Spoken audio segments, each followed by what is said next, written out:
Hi and welcome to lesson 3 in the mini tutorial series.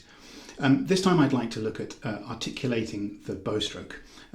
So we've looked at how the wrist should behave and where you start a bow stroke, which is to say with the forearm, not with the wrist. But this time I'd like to look at how we actually produce the physical sound and how we change the sound, or at least how we start each note.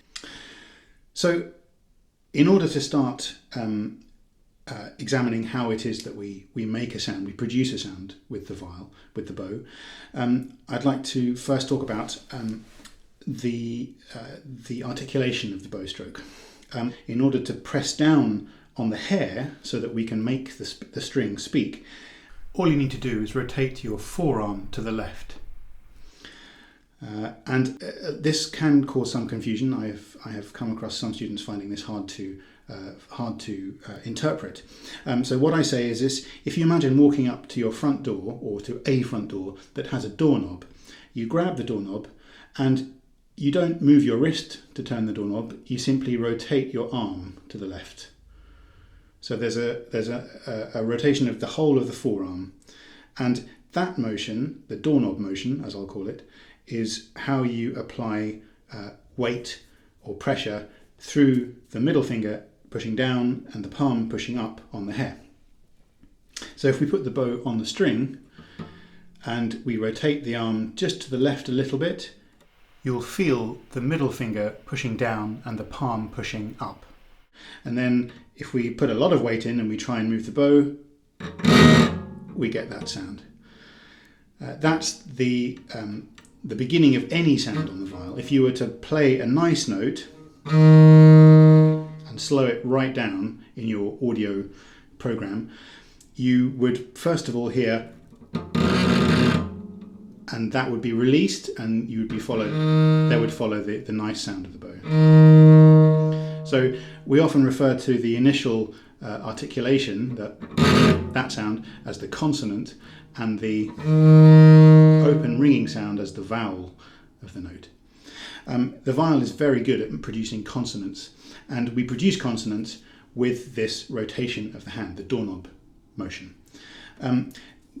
What's important to understand is that once you've put some of the weight into the string with the doorknob motion, it must then be immediately released once the bow starts to move, so that you get the articulation at the beginning of the note followed by the vowel. If you leave it pressed or turned too long, then you get, and that's not what we want. So the idea, it's like plucking the string.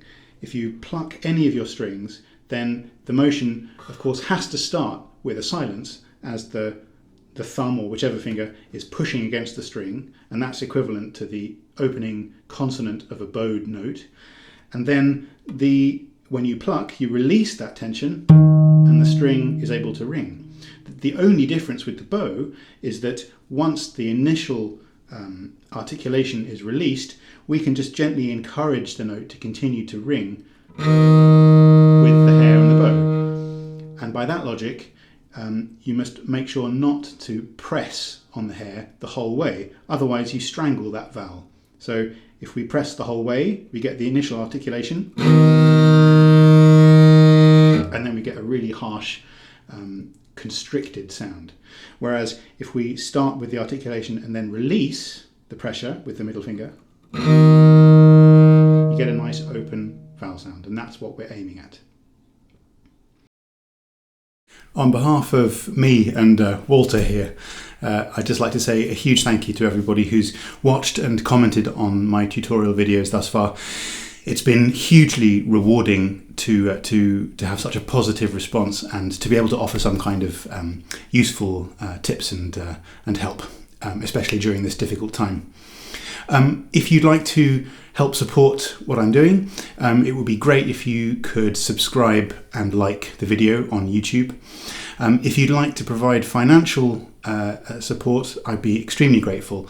I'm working on two options. The first is a donation button that will take you to a PayPal page. That's in the description just below the video.